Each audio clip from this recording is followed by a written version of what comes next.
everybody, good afternoon and a very, very warm welcome. This is the third event in our most popular series of drug science, anything that drug science does, Women in Psychedelics.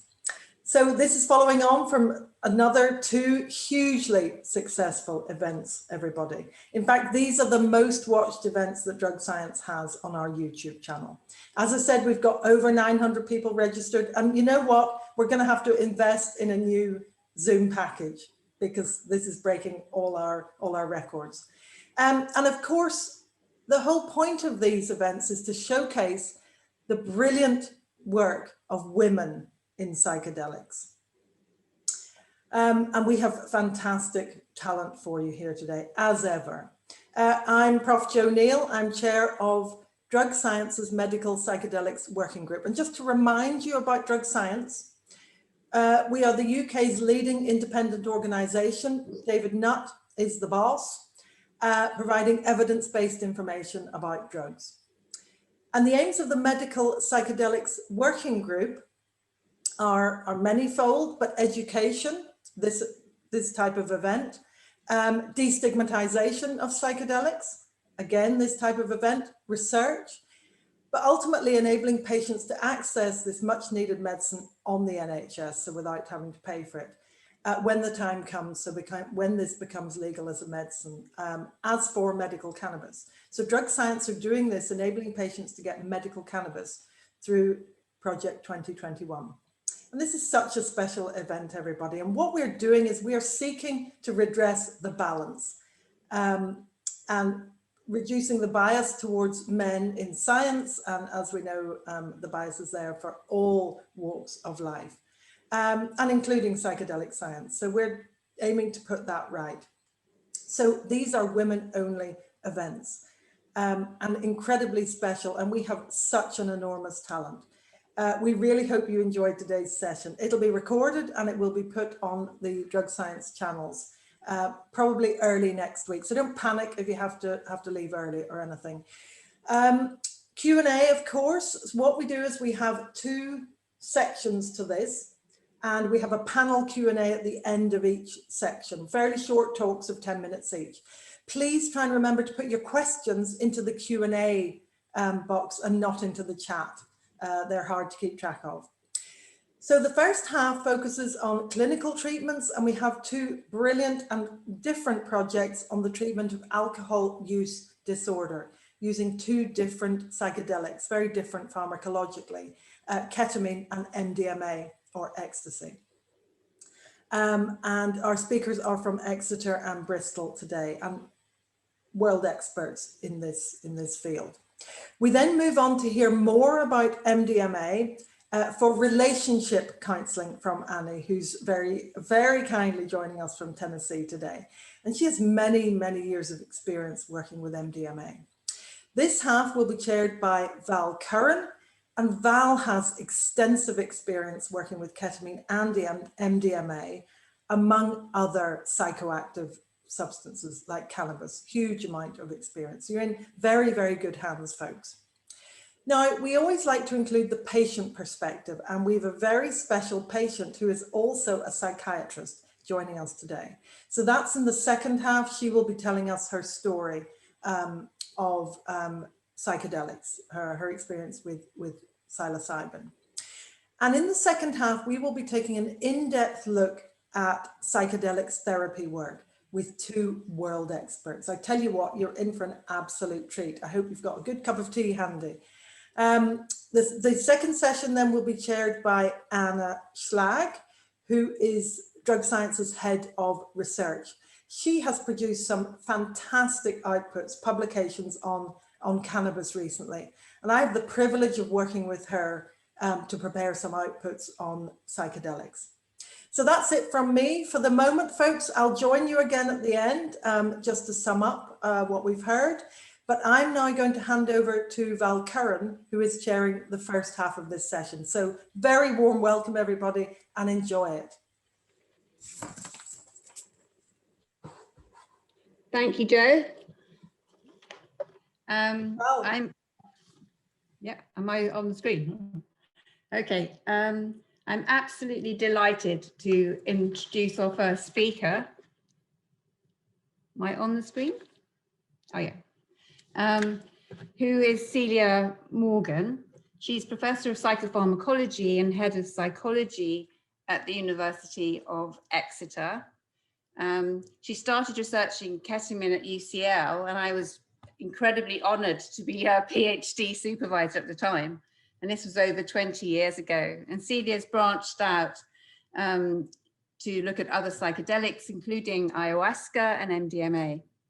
Most recently, she's been investigating ketamine as an adjunct to psychological therapy in a phase 2 trial, which has been we'll be hearing about today. And she's now working with Awakn Life Sciences to bring this MRC-funded trial into the clinic. Besides being a brilliant star in psychedelics, Celia has 2 fantastic children at primary school who are currently being COVID homeschooled and lives by the sea in Cornwall. What else can you say, Celia? Thanks, Val. Thanks for the introduction, and thanks so much for having me here to speak today. It's a real privilege and great to be introduced by you, Val. So I've been really lucky to have you as a mentor throughout my career, and you've been very patient and provided me with amazing advice throughout all the many years. So it really emphasized to me actually thinking about women in psychedelic science, how important it is to have, and how lucky I was to have an amazing female mentor. And I'm really humbled to be on this panel with these amazing, really, really interesting, brilliant speakers. So I'm just going to share my screen. Can you see my slides? Is that all right? Can you see them? Yeah. Okay, great. Yeah, so I'm going to be talking about ketamine in the treatment of alcohol use disorder. So as I've only got 10 minutes today, I'm only going to briefly talk about the findings from this trial, because I'm actually giving a talk tomorrow at another event, which is the International Ketamine Conference, which is also free. So I can put a link in the chat if anyone's interested, still interested by the end of my talk. So yeah, I'll present more of the findings of the trial there. But today I wanted to talk a little bit about the findings, but then a little bit about some work we've done trying to look at the mechanism by which ketamine might work. So, so most of you probably know your drugs, and you know that ketamine isn't a classic psychedelic. So in the sense of drugs that work on the 5-HT2A receptor. So this is the diagram of drugs that people always show. So ketamine is in the class hallucinogen, but it's actually a type of drug called a dissociative anesthetic that acts as an antagonist at the N-methyl D-aspartate receptor. So ketamine is in a class of drugs along with nitrous oxide, which people know as balloons, and PCP. So ketamine started its life as an anesthetic, but relatively recently it's been licensed as a treatment for treatment-resistant depression. But a lot of the research in the depression field has really concentrated on the drug on its own and not looked at it in combination with psychological therapy. So one reason why we think ketamine might work well with psychological therapy is what's going on in this picture, is that it emerged in the hours and days following giving ketamine. We see increases in these dendritic spines on neurons. So these essentially facilitate new connections in the brain and make the brain more plastic. So this makes it easier in a way to learn new things and take a different perspective, which is essentially what we ask people to do in psychological therapy. So ketamine hadn't really been investigated alongside psychological therapy, apart from some work in the 80s and 90s by an amazing Russian psychiatrist, Evgeny Krupitsky. And he gave ketamine 3 infusions alongside a kind of transpersonal psychodynamic type therapy. And he found really amazing reductions of about 40% in drinking rates in people given ketamine. So these were alcoholics, inpatient alcoholics. But this wasn't a clinical trial. So what we wanted to do was investigate whether ketamine enhanced psychological therapy in a clinical trial. And this is just a slide to sort of show the design of our study. So we were lucky to get funding from the Medical Research Council in the UK, and we randomized 96 patients to receive either 3 infusions, and these were 0.8 milligrams per kilogram of ketamine intravenously over 40 minutes, or 3 infusions of placebo, which was just saline. And of the ketamine group, they were then randomized further to either half of them received our specially designed care therapy, which was based on evidence-based psychological therapies, but also tailored to fit with what we know about ketamine and the neurobiology of ketamine. And then the other half of the patients who received ketamine received alcohol education. So we designed this especially for the study as a kind of placebo therapy. So this could control for time spent with a therapist, because obviously everyone enjoys spending time with psychologists. So that in itself can have a positive effect. So we wanted to try and isolate any positive effects of psychological therapy specifically. So it's kind of specific therapeutic effects. And then similarly, in our placebo group, half of those received this special care therapy and half of them received alcohol education. And they had 7 sessions of this, and each session lasts in an hour and a half. So it's quite intense and delivered over a 4-week period. And we measured a whole range of outcomes from things like bloods and cognitive tests, psychiatric and psychological measures. But I'm just going to talk about the drinking outcomes today and then move on to our qualitative analysis. So basically, in terms of our main results, the trial worked, which was amazing, and they were as we predicted. So we had predicted that ketamine, alongside psychological therapy, would have an additive effect over just giving ketamine on its own, and that's what we found. So if we look at the groups here, in yellow is ketamine and psychological therapy, and green is ketamine and psychoeducation. And then in the red is placebo and therapy, and then the blue are the placebo and education. And you can see at the start of treatment, patients were required to be abstinent when they were enrolled in the trial. So some of them, the majority of them were, but over the treatment period, which was short, 4 weeks of these 3 infusions and 7 sessions of psychological therapy, the abstinent rates went up, but they begin to diverge after 3 months, and then particularly after 6 months. And you can see the placebo groups drop off, but actually this reduction in drinking is maintained in the ketamine group. So I'm going to talk more about those kind of side of the findings tomorrow at that conference, which I'll post in the chat. But I wanted to talk here about some qualitative analysis, which we conducted to try and take a bit of a deeper dive into how ketamine might work. And this was led by my PhD student, Marva, and Joe, who's our PhD student, was an RA then. And they interviewed the patients from the ketamine trial. So I don't really have time to do the whole analysis justice now, but one of the main themes that emerged from our analysis was the kind of contradictory nature of ketamine experiences. And one of the most common of these seemingly contradictory experiences were reports of detachment and disconnection dissociation, but also accompanied by a greater sense of connection. So this is an example of one of these dissociation experiences. So my whole feeling of my body disappeared. It was like being an amoeba and just floating in space. I was nobody. I had no eye. I was a soul. So you can see that is quite dissociated. But this is one of the experiences of connection, which are again a very common theme across the study. But the sense of what was important was my relationship with the universe and the universe as a whole, and therefore those relationships with people and other entities, nature, wildlife. I was a part of that, a tiny part of that, but that was where I fitted. I was part of this greater whole. So I think it's a lovely quote, but there's lots of those.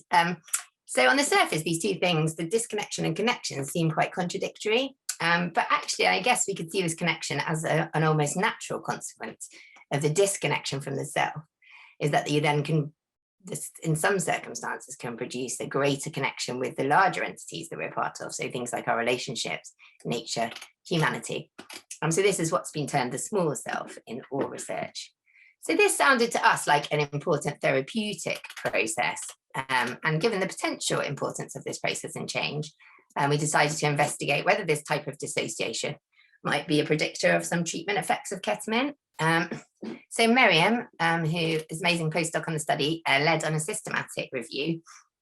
I'm looking at the depression studies to see if any dissociative symptoms reported there were linked to treatment outcomes. And actually, on the whole, they weren't. Only a quarter of the studies in depression had they found a relationship between dissociation. But the scale they used is this CADS scale, which is designed for trauma, so might not be ideal for assessing drug-related experiences. So I conducted these very preliminary analysis, and I have to caveat that these weren't in our statistical analysis plan for our trial, so they're really exploratory. But I looked to see if there were any acute effects of ketamine that predicted changes in alcohol use. And this is actually a scale that Val and I developed during my PhD, so it's quite old now, to look at acute ketamine experiences. And so what I did when I aggregated these acute experiences across the 3 infusions, So these are a range of experiences from things like dizziness, altered time perception, nausea, visual distortion. We found that actually it was out-of-body experiences that most strongly predicted reductions in drinking at 6 months. And indeed, they've got quite a large effect size on that, if you're into effect sizes. This thinking then about dissociation and this potential really interesting relationship with connection, it appears that maybe dissociation might have a positive function, which has been previously overlooked. And so we know that dissociation and out-of-body experiences occur during traumatic events, and these can be particularly damaging and difficult if they occur over prolonged periods of time. And dissociation itself is a feature of a number of psychopathologies. And so I think because of this, dissociation has been largely viewed through a pathological lens. So no one really knows why we dissociate when trauma happens, but one popular suggestion is that it's a kind of functional response to the brain, a protective mechanism to threat and overwhelming anxiety, and that this response can enhance our chances of survival in life-threatening situations by heightening our alertness and dampening the kind of disorganizing effects of really high levels of anxiety. So there's also another literature, however, so this is kind of this bit of the trauma dissociation, that has found that dissociative experiences also occur in response to awe. And by awe, we mean this feeling of being diminished in the presence of something greater than the self. And awe is normally inspired by things like nature, art, perceptual vastness, so things that are too huge almost for us to comprehend, and incomprehensible semantic things, and also with other psychedelics. So that it occurs in response to awe as well as trauma, dissociation. It suggests that maybe the theory that dissociation is protective in the case of extreme anxiety is maybe incomplete. So we're suggesting that maybe dissociation might be more of a psychological manifestation of a process for encoding information in the brain that doesn't fit within our normal frames of reference. So here's a kind of drawing of what this might look like. So this is, so here you can see awe and trauma, and actually awe doesn't have to occur in response to positive things. Actually, the word itself comes from, I think, a word for terror. So these can be conceptualized as challenging experiences, and psychedelic drugs can fit in here as well. And that dissociation occurs in response to these challenging experiences. So here, dissociation is seen as the kind of psychological manifestation of an adaptive brain state. So I've used the term cognitive diffusion, which is an ACT term, but maybe might be refined. I mean, it can maybe be thought of as a kind of observer perspective that enables us to process and rapidly learn from really extreme experiences. And then dependent on the context around the individual, this can lead to either feelings of alienation and fragmentation and further trauma and dissociation. But in the right situation, this can engender feelings of greater connection, as we saw in our study, and facilitate growth. And we also see this following trauma evidenced in post-traumatic growth, where following traumatic incidents, people actually feel a greater sense of connection and a deeper value for me and meaning in life. So yeah, so this kind of transformation theme came out of our qualitative study too, and it was something that a lot of people reported with data attesting to that these experiences have really changed their lives. And so these are just some of the reports of transformation. So essentially, it was like, so some people met God during their ketamine experiences, and yeah, they reported very strong transformative effects. So I guess to conclude, I was saying ketamine does have its place in the psychedelic therapist pharmacy, despite having a very different mechanism. And I think if we were playing psychedelic medicine's top trumps, which is not a game that I'm aware of, I would say ketamine is really great at inducing dissociation, and particularly from our body, perhaps because of its analgesic effects as an anesthetic, and inducing out-of-body experiences, bodily disconnection. Also good at inducing feelings of connection, and that's come from our qualitative analysis. And also, I suppose it would probably win of all psychedelic medicine top trumps on its ease of medical use currently because of its legal status. So that's obviously a sign of another epic fail of our drug policy, because ketamine is probably of all the substances, and while I'm convinced that it's safe for use in this context, it may be the one that has perhaps the greatest abuse potential, and yet it's the one that's legal for medical use. So yeah, just to finish, wanted to thank all of these people. As you'll see, most of them are women, but there's many more people that can fit them all on the slide. So these are people who've mainly been involved in conducting the ketamine trial, and then my mentors in the trial, and then Irini, Marva, Joe and Kat, who conducted the qualitative analysis. Thanks to the Medical Research Council who funded the study, and Drug Science for inviting me, and Awakn Life Sciences, who, as Val mentioned, we're taking the study forward to phase 3. Thank you very much. I'll stop sharing.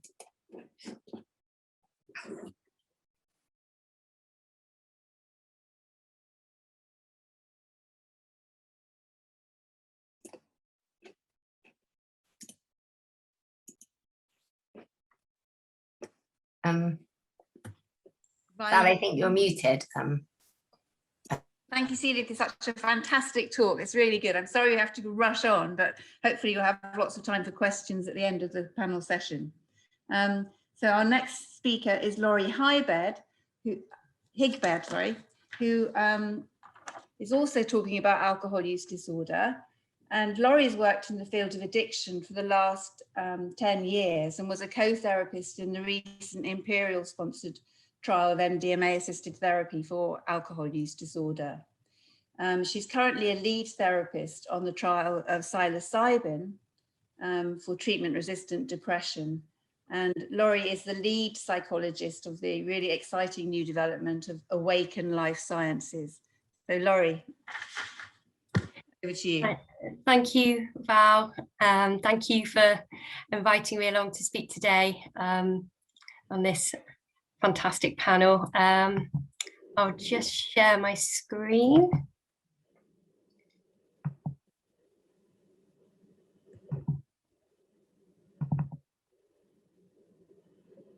Hopefully that's worked okay. Great, okay. So I'm going to talk today about the BIMA study. So that was a collaboration between Imperial College London and Bristol University.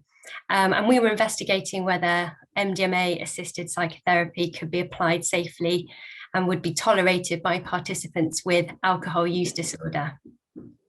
So our study team was led by Dr. Ben Sessa and Professor David Nutt from Imperial.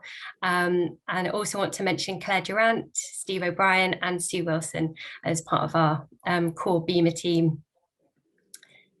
So why did we focus on alcohol use? Well, alcoholism, it's a growing problem.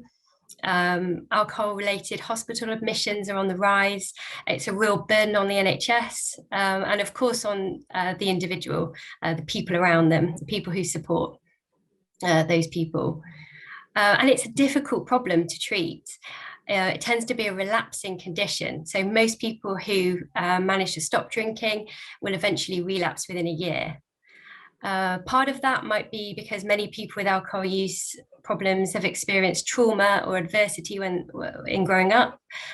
So that might be experiences of emotional, physical, sexual abuse or neglect. But it might also be about kind of growing up in a household where difficult things are going on. Things like having parents who use substances, having a family member in prison, being exposed to domestic violence. And research tells us that people who've experienced those kinds of things growing up have higher rates of all sorts of behavioral, social, physical and emotional problems in adulthood. So for people who use alcohol as a way of coping with emotional distress, it's tough when they stop drinking and that coping strategy is taken away and they kind of feel out of options. So many do return to alcohol. So I guess what I'm saying is treating the symptom rather than the cause of the distress isn't really working. So that brings us to why MDMA. MDMA is probably most well known for producing those euphoric effects, but it does do a lot more than that. It's classed as an entactogen due to its ability to enhance feelings of empathy, connection with others, and that's related to increasing levels of oxytocin in the brain. And it also increases dopamine, so that's linked to the positive mood. And crucially, it reduces that amygdala response. So that's the brain's fear center. And in someone who's experienced trauma and adversity, they're likely to have an overactive fear response. So they're going to be hyper alert to danger. And that makes it really difficult to engage with talking therapy, to attempt to kind of process those traumas while you're in fight, flight, or freeze mode. So many people, they either don't engage in therapy at all, or they attempt therapy, but maybe don't complete it because it's so challenging or overwhelming. So with MDMA, that helps to reduce that fear arousal, and that makes that trauma processing possible within the therapeutic context. So it allows people to think about, talk about their difficult experiences without being emotionally overwhelmed.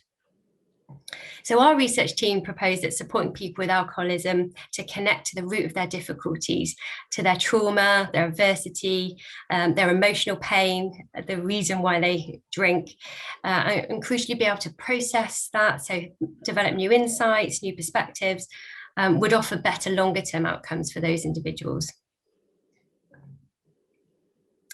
So this was the first time MDMA-assisted therapy had been used to treat alcohol use disorder. So it was an open label study. So there was no control group, everyone got MDMA and everyone knew they were getting MDMA. And our primary outcome measure was around safety and tolerability. Our secondary outcome measure was looking at drinking behaviour. And all the participants went through a screening process and then had an alcohol detox. And they did that with their local drug and alcohol service. And they all started the therapy course within a week of the detox. So they started abstinent from alcohol. And each participant was offered 2 MDMA sessions as part of the 8-week course of therapy, 10 sessions in total. And the MDMA dose was 125 milligrams, followed by a 62.5 milligram booster dose at 2 hours. And that was to prolong the effects for around 6 hours or so. And every therapy session was delivered by a co-therapy pair, and it was all done by myself and Ben Sessa. And everyone stayed overnight in the research facility and had a night sitter. So just to give a bit more detail on the therapy session plan and the content of those sessions, after detox, we started with 2 preparation sessions. So as well as preparing the participant for the MDMA experience, we also started developing an individual formulation. So we started kind of gaining an understanding of the factors involved for each individual that they felt were relevant to their own alcohol use. And that helped to guide the intention setting for the MDMA-assisted session, so what they thought would be helpful to focus on. And then the first MDMA session was visit 3. And during that session, the participant was in a comfortable position on the bed with a therapist either side. They had eye shades on, listening to music with headphones. We were trying to facilitate an internal experience. So we were encouraging the participant to hold their intention lightly, to try not to guide or control the experience too much, and just to stay with whatever comes up, as they can see all experiences as being potentially valuable for the healing process. Then there were integration sessions following dosing. That was the day after, and then the following 2 weeks. And in integration, we were continuing to support the participant to process those experiences and the insights gained and what this meant for their day-to-day lives. Then there was a second MDMA session at visit 7, and then next day integration and further integration sessions over the next 2 weeks. And we incorporated some relapse prevention work into those sessions. And that was based on motivational interviewing and mindfulness-based relapse prevention. So motivational interviewing, that's used to enhance behavior change and explore ambivalence. And we felt that worked well with MDMA-assisted therapy.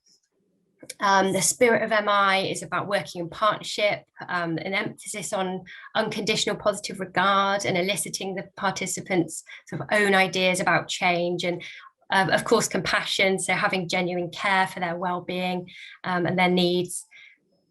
And we also discuss cravings and techniques for managing those, identifying high-risk situations for relapse, and talking about adaptive coping strategies.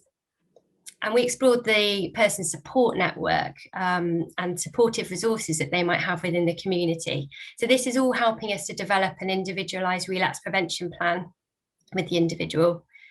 Then we have follow-up sessions at 3, 6, and 9 months. So in terms of demographics, we recruited 14 people in total. We had 6 females, 8 males. The average age was 46, and most of them were unemployed people. It was a group of people who were really struggling with their alcohol use. It caused all sorts of problems for their health. It got them involved in risky situations, into trouble with the police.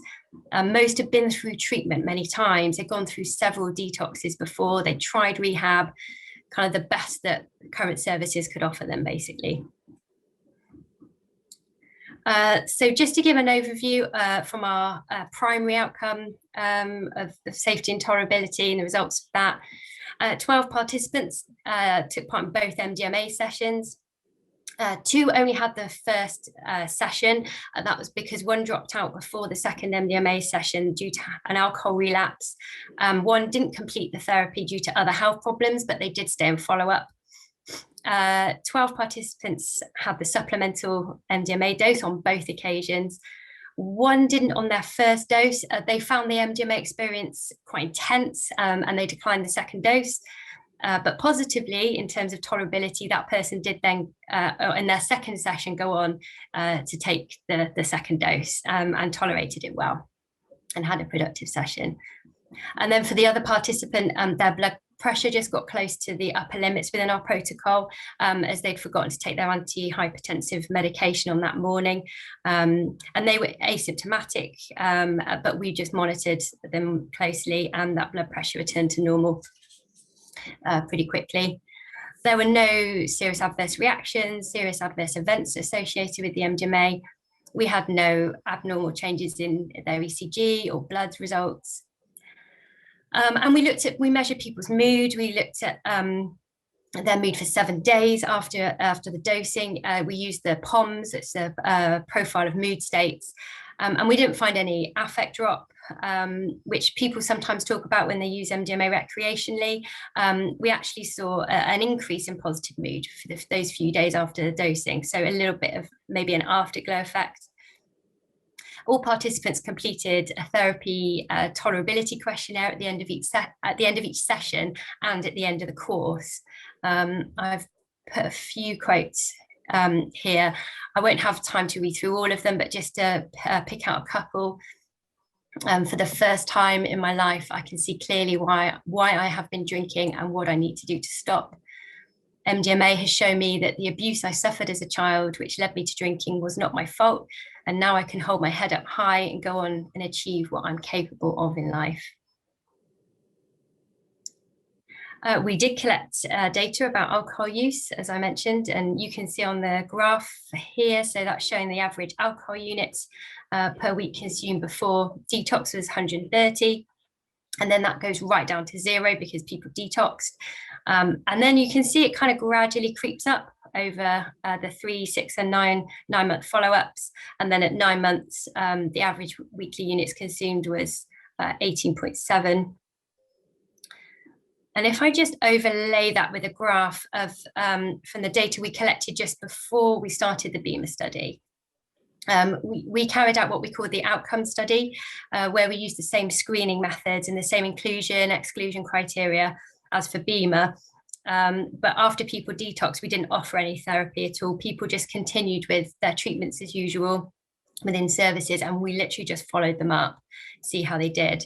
And you can see that the relapse rates in this group, which is represented by this black line here, the relapse rates were much, much higher. That's obviously not a control group. We can't make any statistical comparisons there. It's just a kind of a demonstration of the success of the participants in the BIMA study. So what next? Well, those results look really promising, but it is a preliminary study. So we really need to move towards the next phase of comparing MDMA-assisted therapy to placebo. So we need to conduct a double-blind randomized controlled trial so we can really look at efficacy of this therapy in people with alcohol use disorder. So the good news is we've started planning that. Awakn Life Sciences will be bringing that to bear in the next phase of research, hopefully within the next year or so, and we're excited to be part of that development. So as I say, hopefully coming soon. And I'll leave it there. Thank you, Val.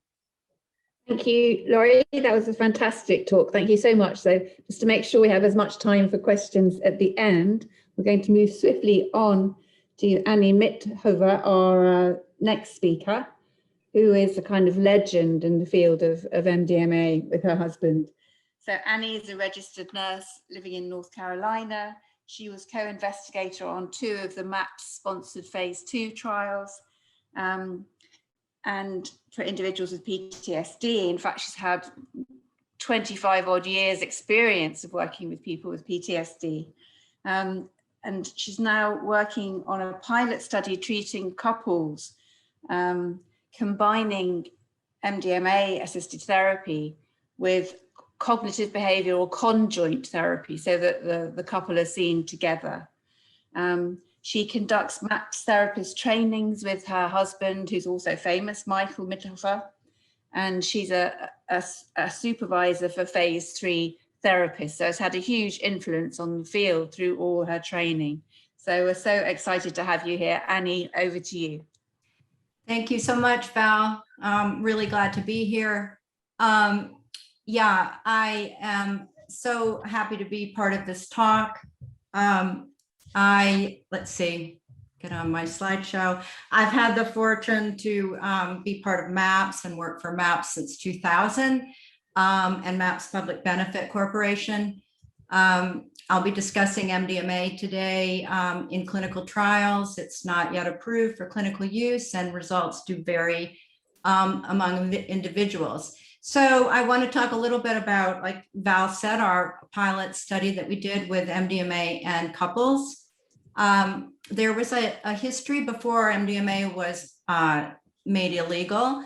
The Shulgins wrote about it and Greer and Tolbert, but promising reports, but no formal research. So we've heard a little bit about MDMA from Laurie. It does increase empathy and acceptance of self and others. It supports feelings of connection. In regards to working with couples, it really enhances communication and also increases openness to hear what the other person is saying, which is so important. And it also gives people the ability to address upsetting material, stuff that they may never feel like they could talk about before.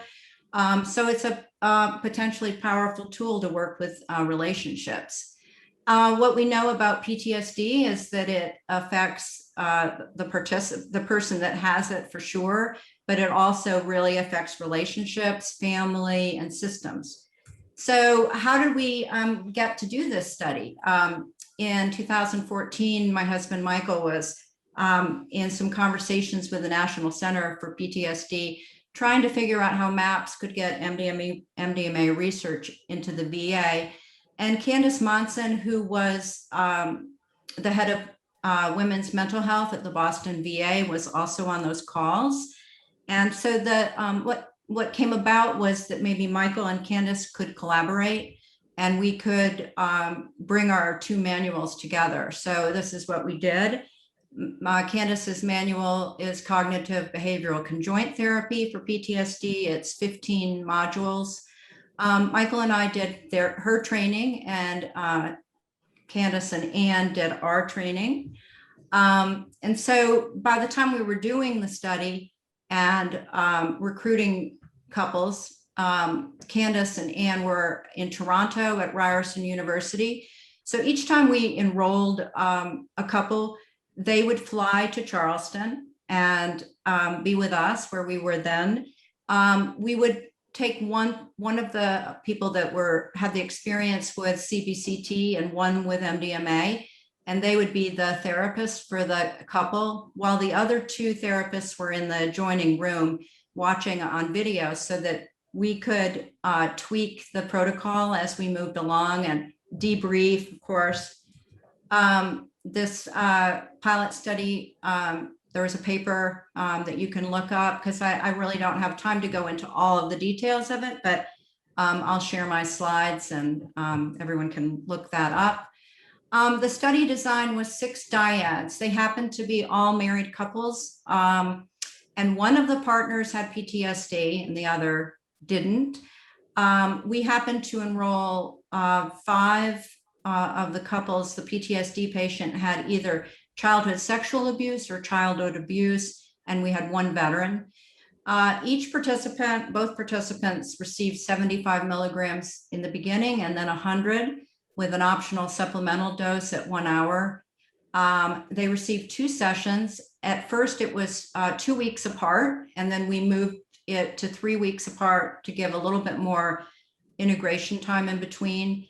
Our primary and secondary outcomes were the CAPS-5, which is rater administered, and then the PCL, which was also the client and the partner each rated. Well, the client rated themselves and the partner rated the PTSD patient.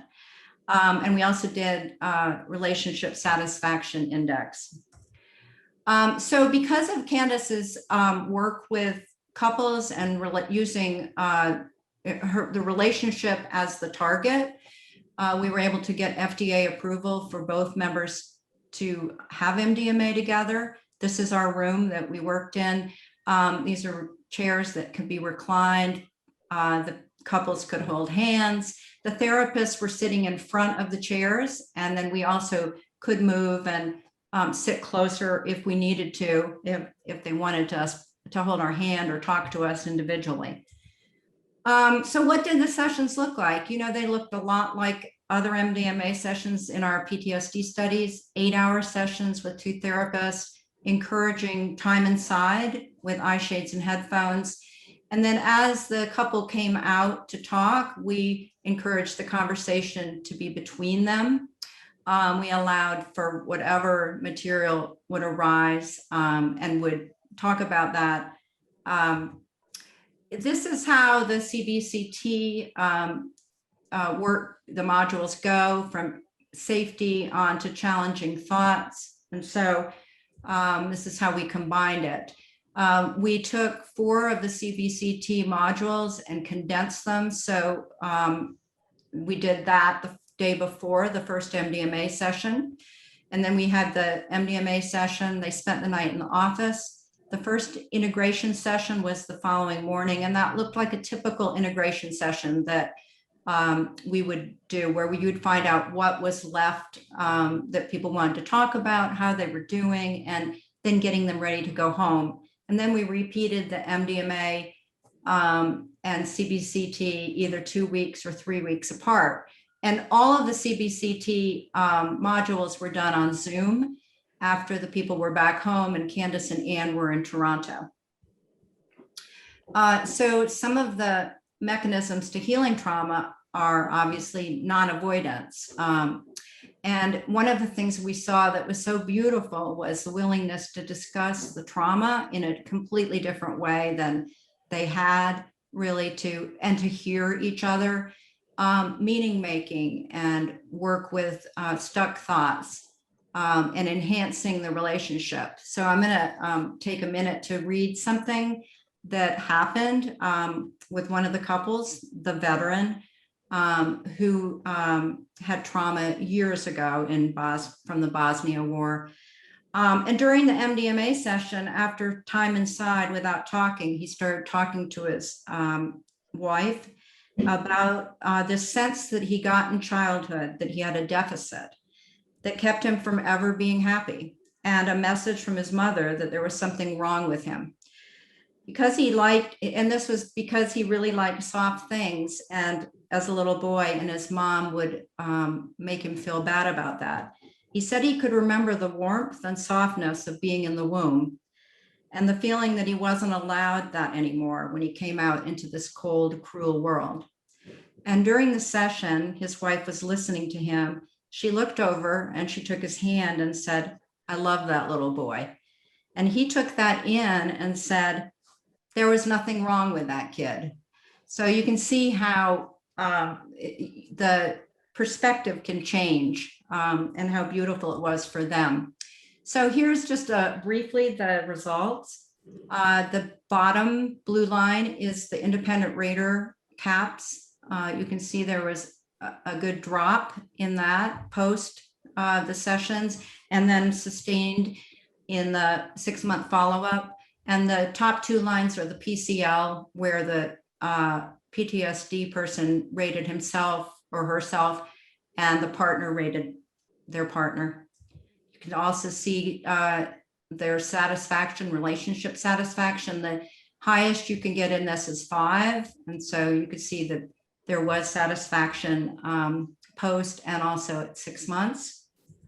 The perceived benefits, some of the top ones were to feel emotions, self-awareness and understanding, and increased well-being, and then increased empathy for others, improved relationships in family and in general, and then some of the other things that weren't quite as strong. So the summary of the study, we had no serious adverse events. We had no dropouts. We were able to condense the delivery of the CBCT and combine it with 2 MDMA-assisted sessions. We had good outcomes in the PTSD symptoms and the relationship satisfaction, and a larger trial with a control group is in development in Toronto. So I want to thank you for letting me be here today, and gratitude to our participants and all of MAPS and MAPS supporters and our team. It was a really, really fun collaboration and study to do together. Okay, thank you so much, Annie. That was fantastic. So now we can open up into some questions, which I think Alex has been monitoring some. But I wanted to start myself with just asking, in all 3 talks, issues of trauma have come up. So that Celia was talking about dissociation being a kind of method of dealing, manifestation psychologically of dealing with extreme events. And Annie was obviously talking a lot about trauma, and her work has been centered on trauma. And also, you know, Laurie in discussing the background was talking about trauma maybe leading to alcohol use disorder in a different way. So do you think there's some kind of common mechanism here that cuts across different drugs, that somehow the experience, either neurologically in the brain or psychologically, would mean that you could either take MDMA or ketamine as a way of getting through to trauma? So that's to all of you. I could answer first, should I? I don't know as I went. Yeah, go for it. Yeah, well, no, I think that's a really good point, Val. I guess relating to what we've seen with the ketamine and patient reports, a lot of people reported it was enabled them to take a different perspective on the trauma, with this shifted view and a more of an observer perspective on their emotions and the trauma from the past. So I think maybe that's a common mechanism across all of them. But yeah, certainly that was very much a theme that came out of some of our interviews as well, was being able to work with past trauma and unpick that and be able to sit with those negative emotions, which is odd because obviously ketamine and MDMA work really differently. Yeah, exactly. Yeah, it's interesting. But maybe it is that just completely different perspective is a commonality that runs through them. I don't know what Laurie or Annie think.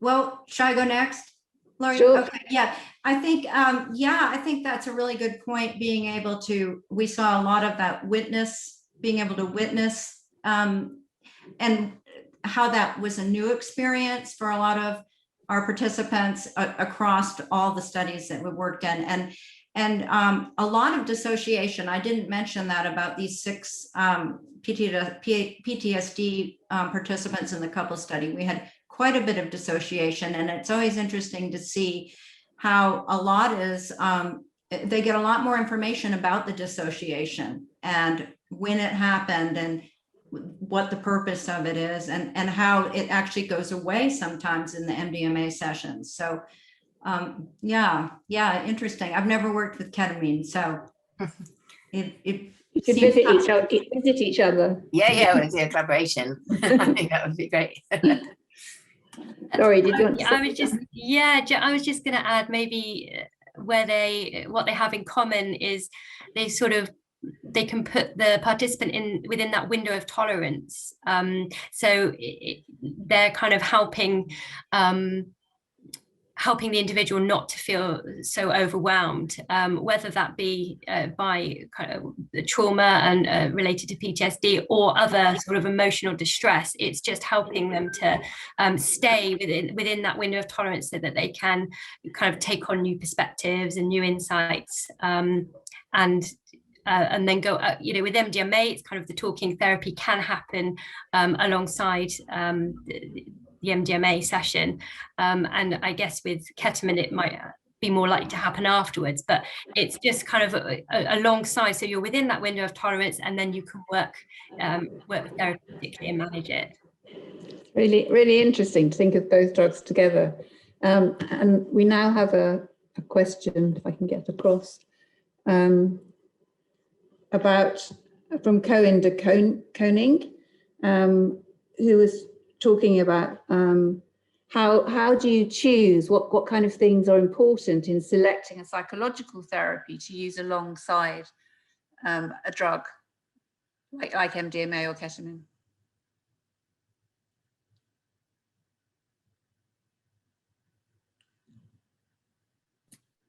I could, does anyone else want to go?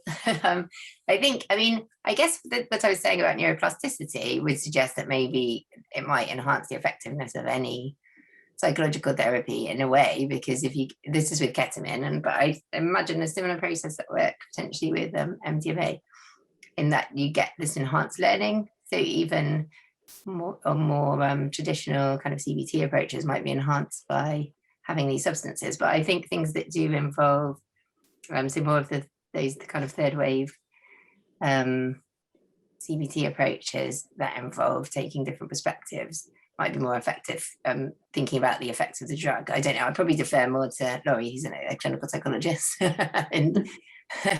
Yeah, I would agree with you, Celia. I was just thinking, it's those sort of therapeutic approaches that looking to enhance cognitive flexibility, because that's what we're aiming to do with those compounds. So as you were saying, Celia, that works alongside a lot of third wave CBT approaches, where we're looking for people to try not to avoid those sort of maybe that's challenging thoughts, challenging emotions, but to sort of embrace them to an extent, or go towards them, or at least be interested in them.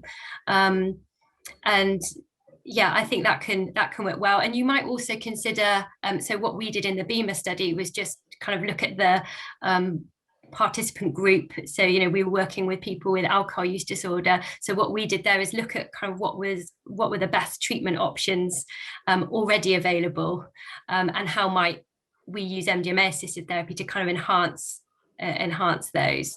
So again, that goes back to what you were saying, Celia, about kind of using the compound to enhance the therapies that are already available.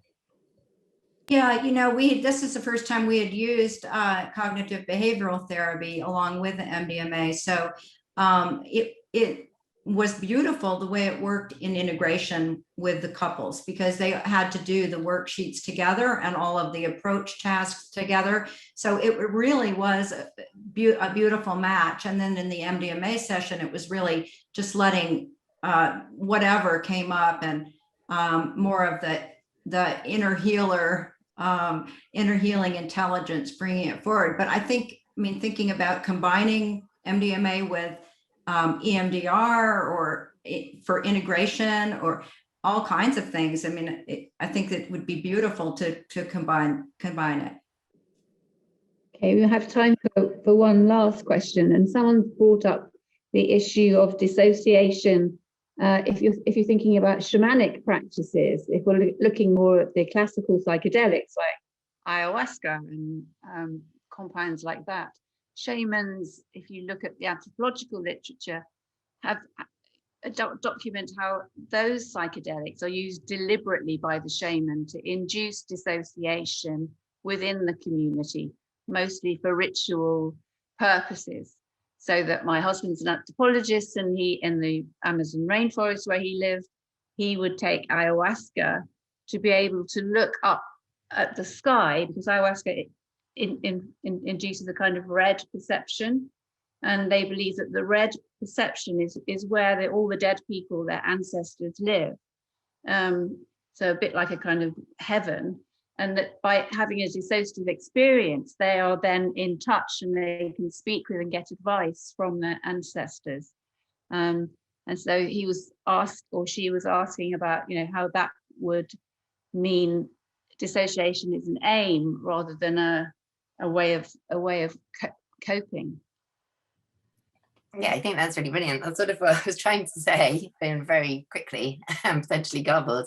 But was that actually maybe in Western society, dissociation has had a bit of a bad press because of the association with pathology, and certainly it is obviously really damaging and problematic in therapeutic situations. But yeah, there's so many cultures that actually actively try and induce dissociative states for healing, that maybe reframing it in that framework of awe would enable us to see it as a potentially positive and therapeutic process, I think. Do you have anything to add, Laurie or Annie? I would agree with what you said there, Celia. We can take a lot from those cultural practices and learn from those. What you were saying, Celia, and what your research seemed to demonstrate as well, is that it's not always something that's pathological, needs to be avoided, or as a response to difficulty. It could be something that is seen as beneficial and even adaptive in some circumstances. So I think, we can learn from that for sure. Annie, did you have anything to add? I agree with both of what you both said. I think your quotes, Celia, were so beautiful about that, and what they and the transpersonal. We saw a lot of transpersonal things happen for our patients, our participants, and just how beautiful that territory can be, and the connection to a spirit or something bigger than us. So I think we have to end it there. I don't know what the phrase "top trump" means, because Trump means something else to me, but I think maybe dissociation is the winner of the session so far. So thank you all for fantastic talks. It's been a brilliant session, and we'll now hand over to Anna Schack. Thank you, Val, and thank you to all the presenters of the panel. It was really exciting and so much to learn, and I loved all the kind of qualitative research and the quotes and the patient experience that you managed to incorporate, and very much hoping that we're going to have that in this upcoming panel too. Very exciting to be hosting that with three wonderful women. I'm going to start with Dr. Ross Watts, who doesn't really need an introduction, but I'm going to read it out. That Ross was the clinical lead for the psilocybin for depression study at Imperial College London. And she is now the clinical director of synthesis retreats in the institute, developing an ecotherapy-assisted year-long group process, including psilocybin truffle retreats for people with depression. Her research focuses on how psychedelics can increase connectedness to self, other, and the world and the universe. And her talk title is Psychedelics and Earth Codes. Welcome, Ross, and the floor is yours. Thank you, Anne. So,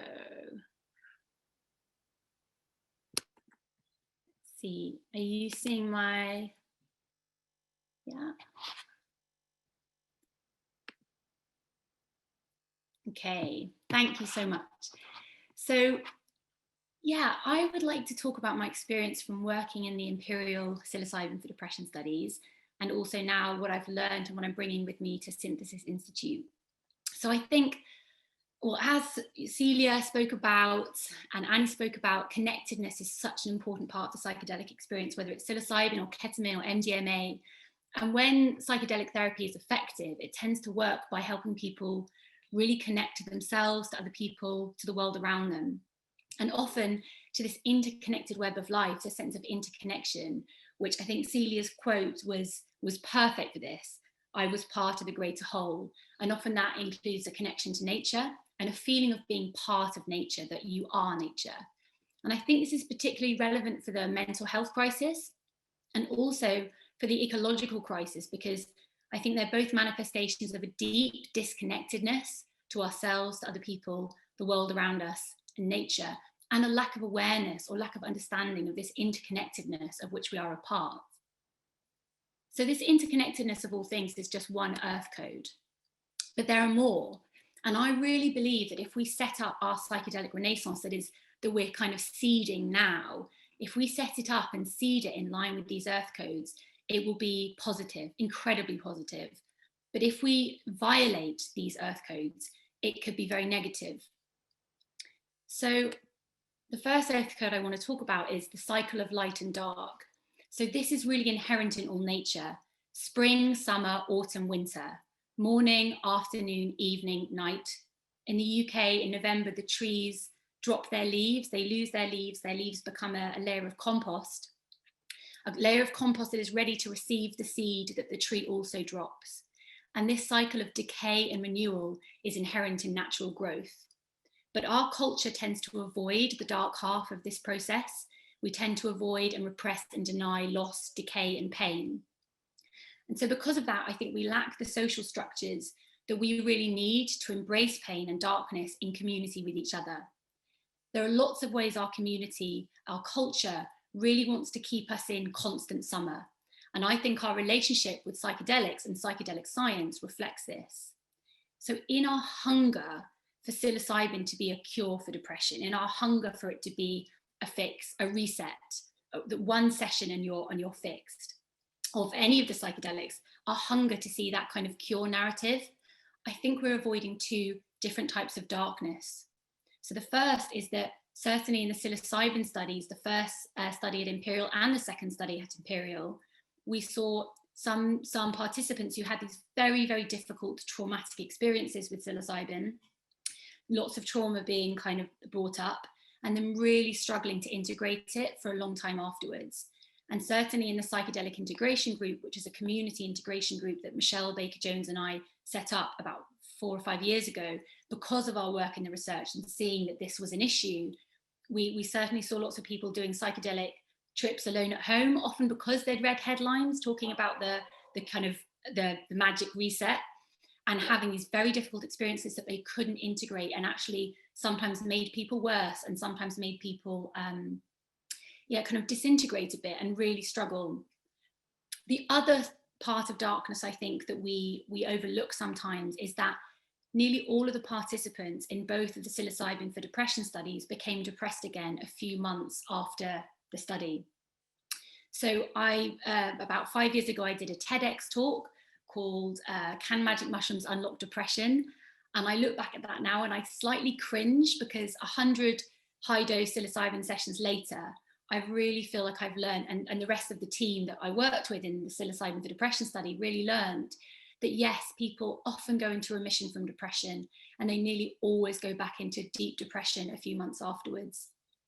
And one of the challenges we have with the scientific narrative is that the end point, the primary end point, so the final data point, that when the story is kind of told, is 6 weeks after the psilocybin session. So 6 weeks after a psilocybin session, people are in high summer often, but without further therapy and further sessions, they go back to winter, they go back to feeling suicidal often, and then they can't access the therapy, the treatment that helped them so much. And I don't think this is talked about enough. So one of the things I've really been thinking about, and what I'm focusing my attention on right now, is how we can start to build a container that has space for the light part, the joy, the connectedness, the spirituality, the bliss, and the connection to others, and all of that wonderful stuff, but also the dark side, the pain, and the return to depression, and how people can be supported on a journey that takes place over months and years. So we're developing the connectedness program at Synthesis, and that's a program for people, groups of 8 to 10 people with depression, to go through this long-term journey together as a group.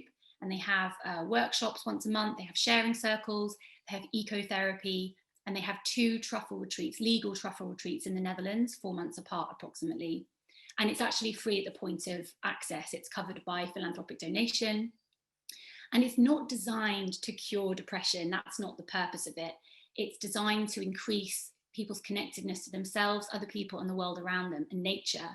And it's built in a very strong container with a very experienced team. But crucially, the most important part of the container is the community, that the participants support each other.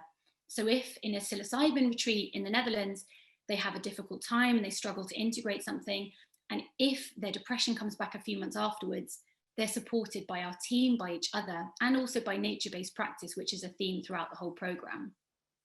And as well as creating containers that can hold this darkness, I really feel that we need to update the narrative, because clinical studies have been so incredible.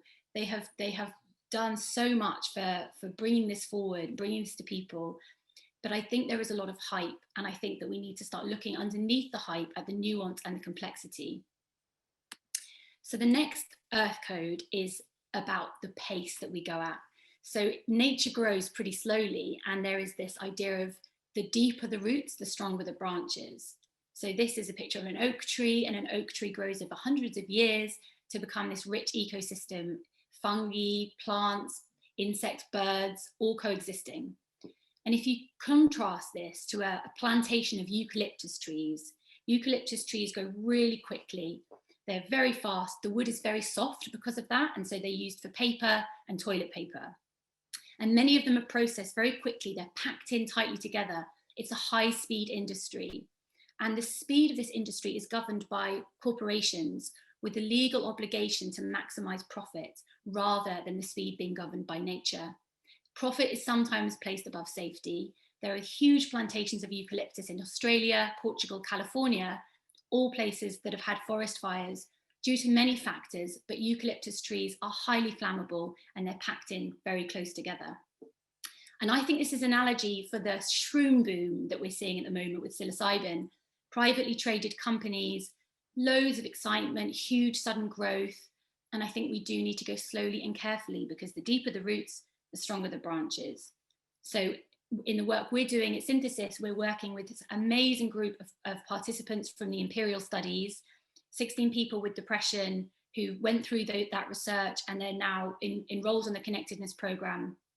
We have a participant steering group. They give us feedback about what they need, what will help them. They're an amazing group. And really, we want to learn from them and research everything we do. So we're working with the University of Greenwich, who will be doing who are doing a study looking at our outcomes, qualitative and quantitative, nature connectedness, connectedness scores. We have a measure for connectedness now, and also lots of other things, depression scores. And so we're really wanting our growth to be guided by feedback from the system. What's helpful? What safeguards do we need to build? And we're slowly building a community based around the ethos of long-term safety and accountability.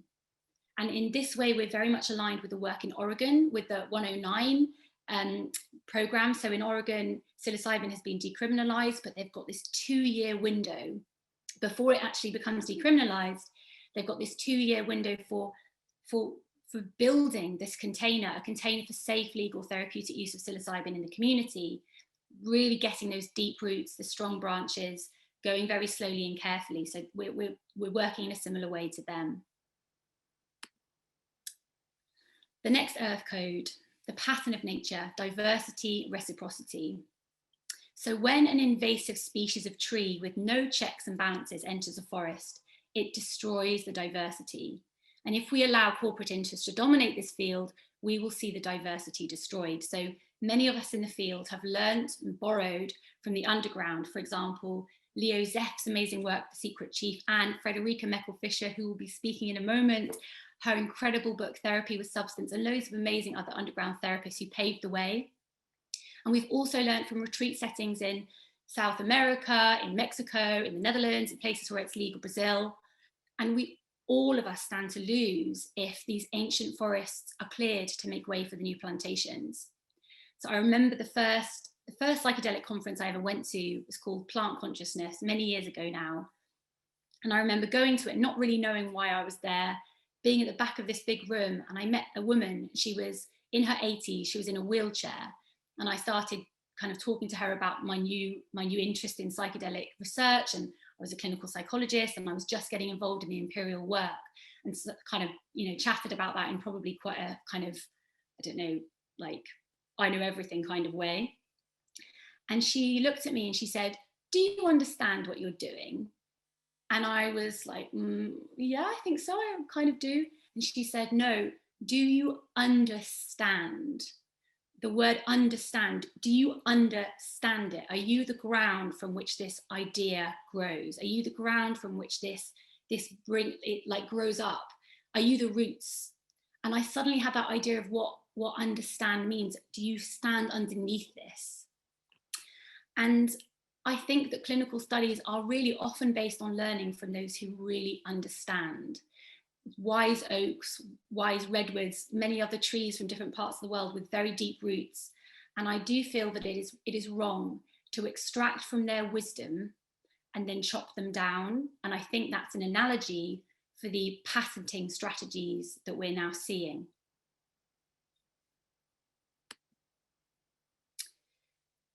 Finally, the last earth code. So I think a principle of nature is creativity in the fusion of opposites. Creativity often springs from that fusion. And I think having worked in clinical research for as long as I did, and now working in this legal retreat setting, we're really starting at Synthesis to think about a kind of third way, how we can combine the many advantages of clinical research and those kind of safeguards and regulatory structures, and the advantages of the retreat settings with the diversity and the creativity and the accessibility, and also mitigate against the disadvantages of both, because there also are, you know, red flags and warnings with both of those ways. And in that way, how we can kind of bridge it and how we can really start to grow something that will be healthy and stand the test of time. And I think finally, in this idea of like really planting the seeds of a healthy forest, I think we really need to see more women in leadership positions in psychedelic research, psychedelic science, psychedelic retreat settings. I've been lucky enough to work in amazing teams of women, both at Imperial and now at Synthesis. And yeah, I think that's going to be key for the journey ahead. Thank you. Thank you, Ross, for an amazing presentation. I've got lots of questions, comments myself, but I know we're going to move on and we have some space for questions afterwards. So please do put them in the chat.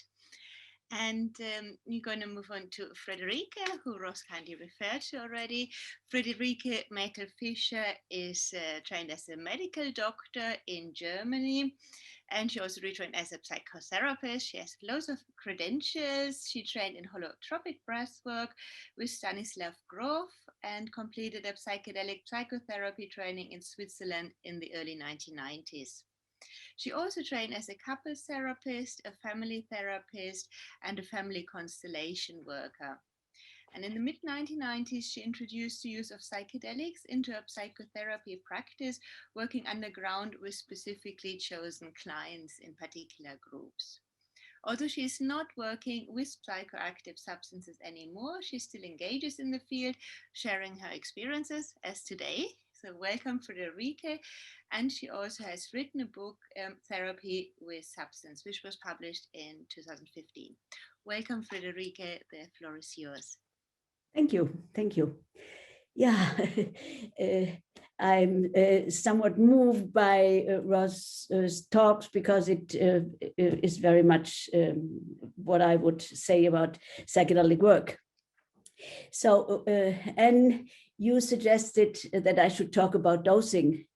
And first I was really somewhat puzzled. I thought, my goodness, dosing, what is this? But then I decided to like the topic. And so I start my little talk with, I'm happy to talk about the substances I used mostly. This is the first folio. I used LSD, MDMA, and 2CB. And now I will talk about their dosing and about combining. Naturally, after all these lovely people spoken here, I assume common knowledge about the effects and the efficacy of the substances.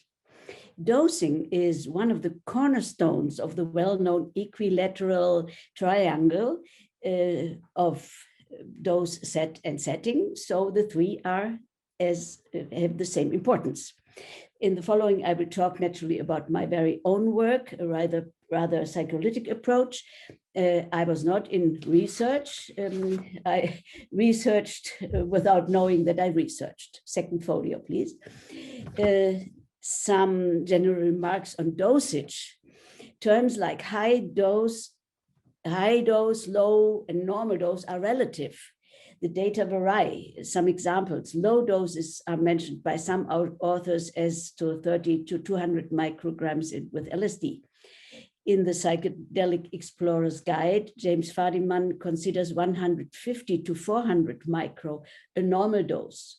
My goodness.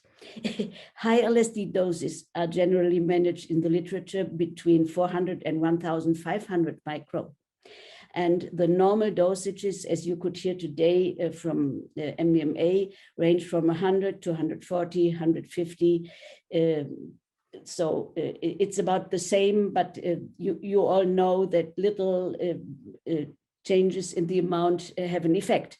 And the normal dose for 2CB is reported to be 10, 20, or 25, and 30 milligrams are classified as toxic. So my personal experience is that one individual may perceive, I will tell, okay, one individual may perceive a dose as to be normal, or the other will perceive the same dose as to be too high or too low. So I guess here it is exactly the same as one says in the normal world. The beauty is in the eye of the beholder. One can transfer this. Next folio.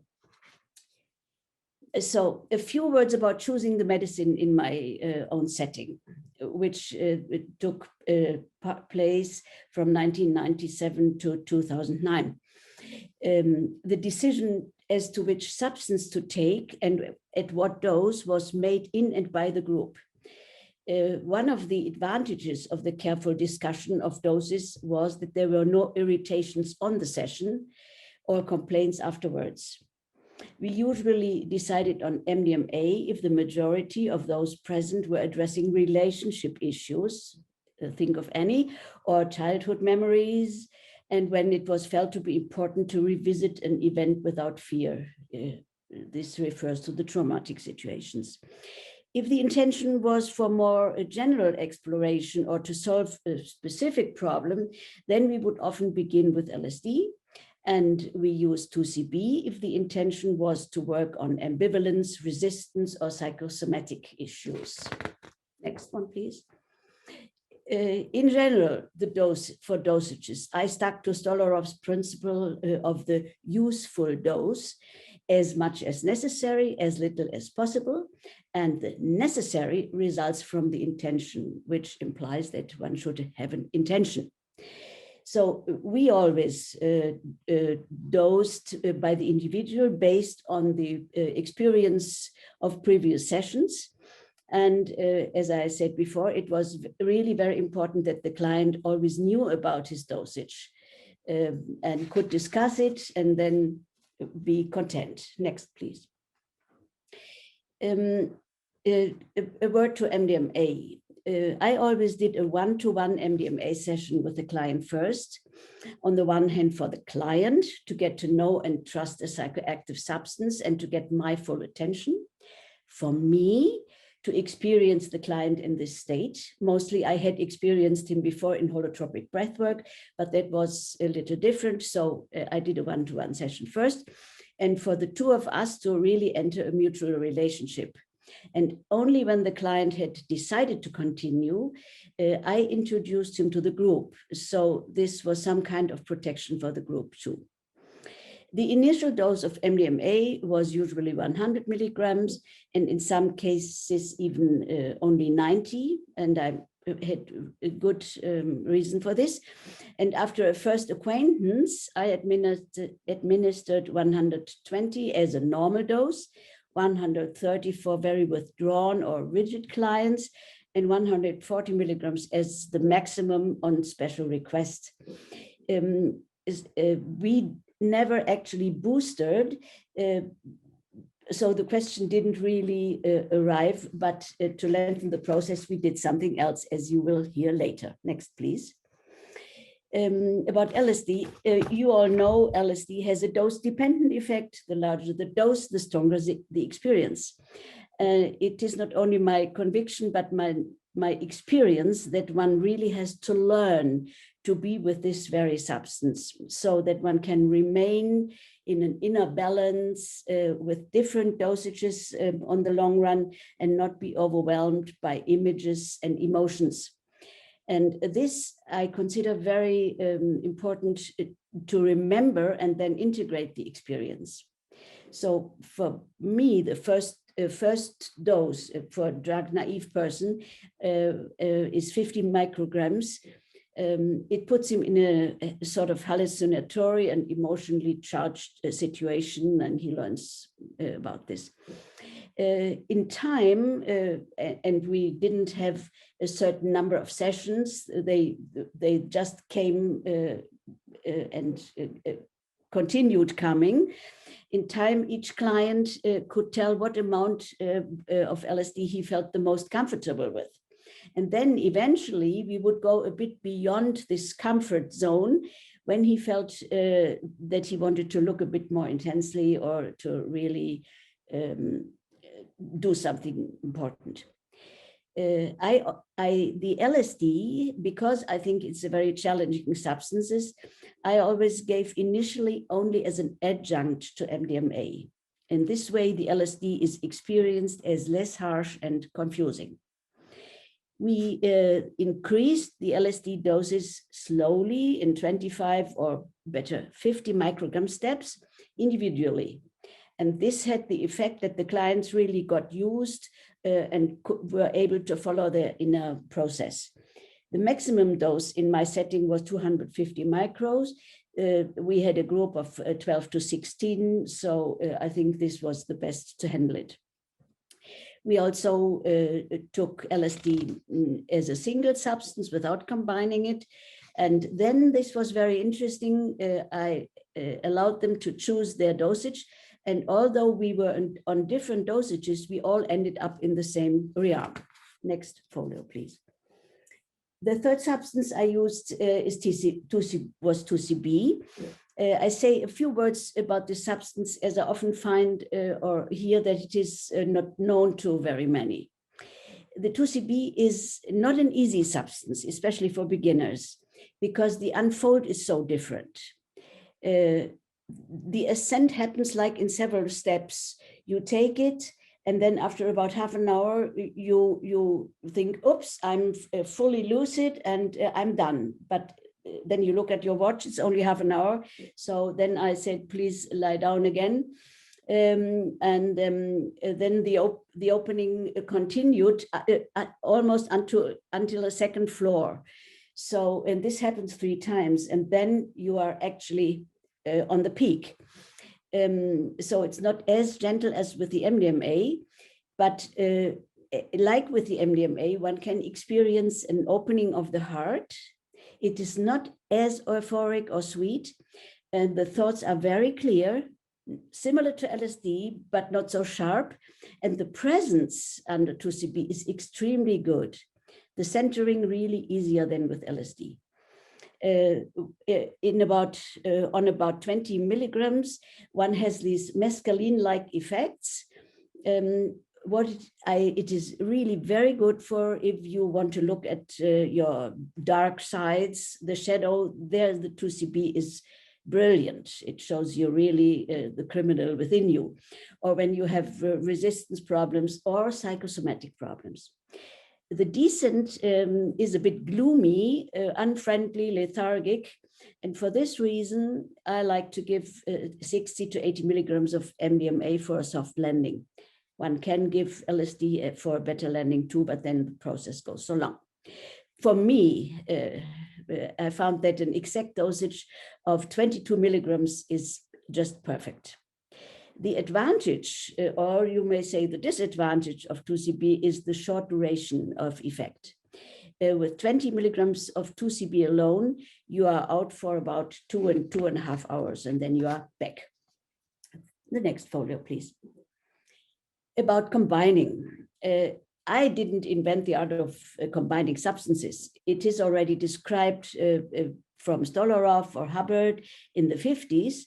And I also experienced and learned how to combine in my training in Switzerland. And as you may know, the combination of LSD and MDMA is called candy flip. So one can actually say, generally observed, the higher dosed substance puts the stamp on the experience.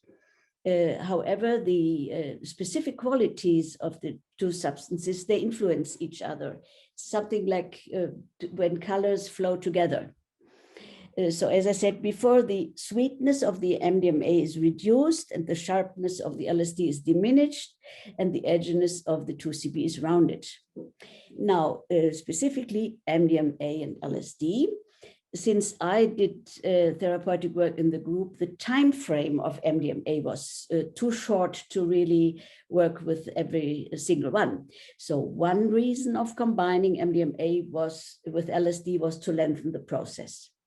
The other reason was to introduce LSD. I said this before, and the effects were the same.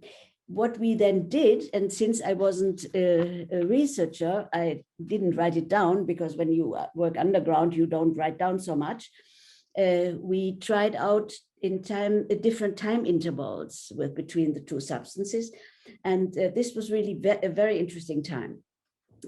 The timing is important because each of the substances has the specific qualities. And so the second substance sort of transposes the experience into a different key. Next folio, please.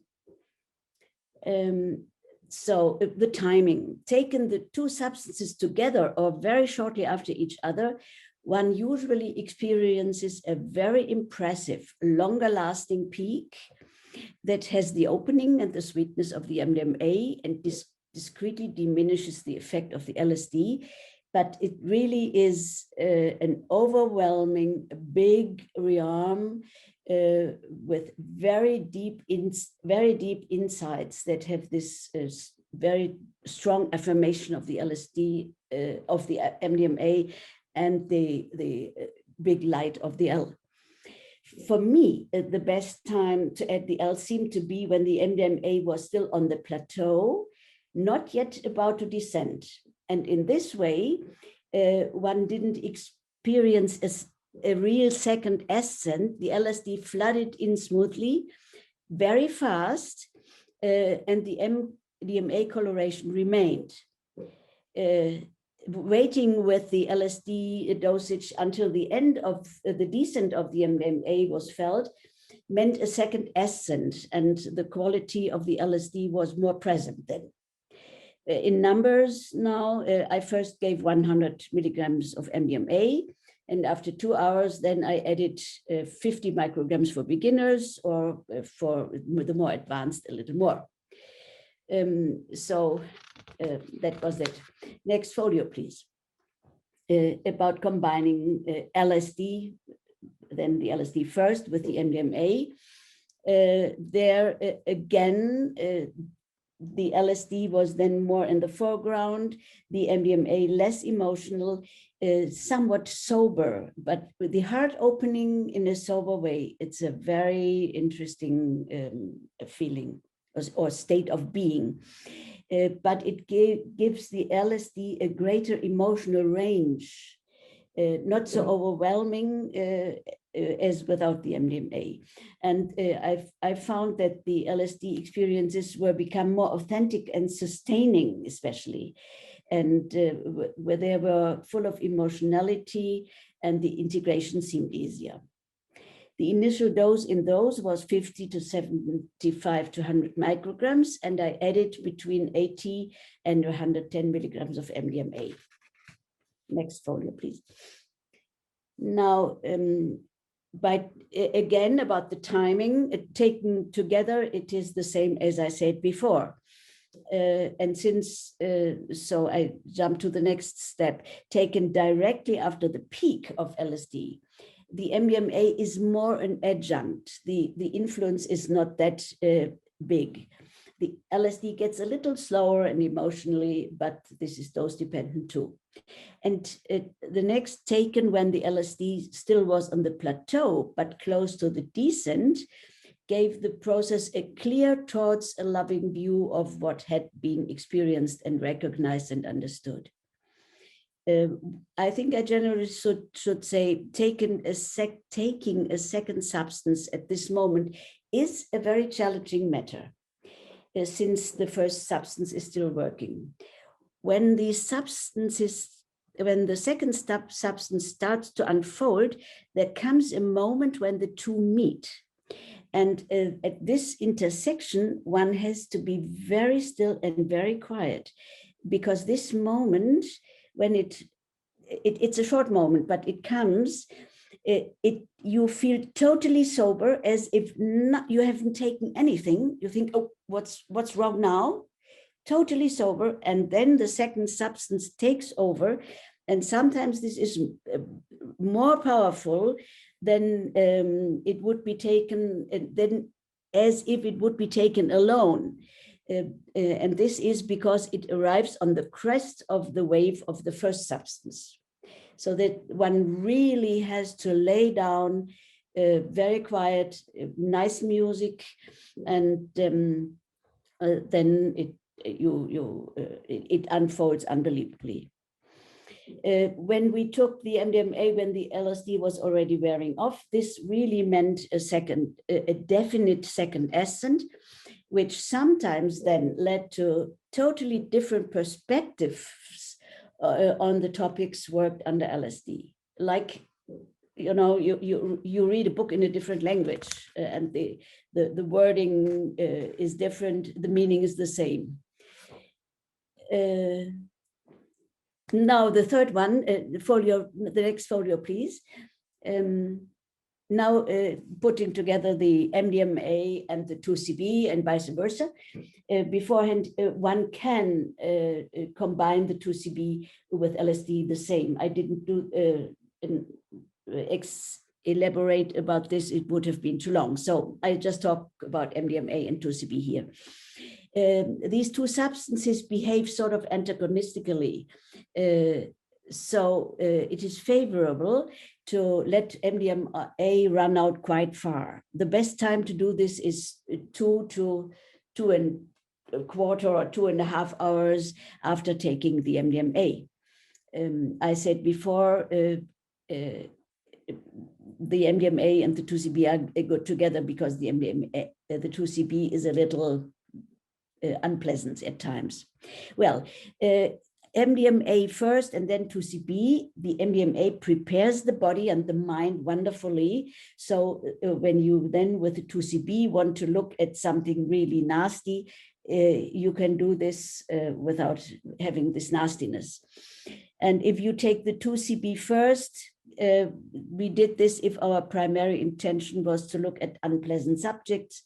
And I like then to start with the 2CB, and the empathogenic effect of MDMA felt a little different, but very pleasant, and the unfriendly descent of 2CB was intercepted. So next folio. Although I spoke specifically about dosages, I have to remember or to remind that set and setting must never be lost or from sight or sense.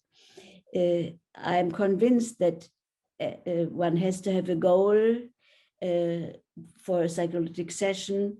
I think that one has to engage into a relationship with a substance, because we can't just take them and use them. A relationship is necessary. And I think that we should have dosages that there can always be an awareness at all times, so that the findings and insights can be transferred to the consciousness and to the body level. So finally, combining substances is something very exciting, at least was for me.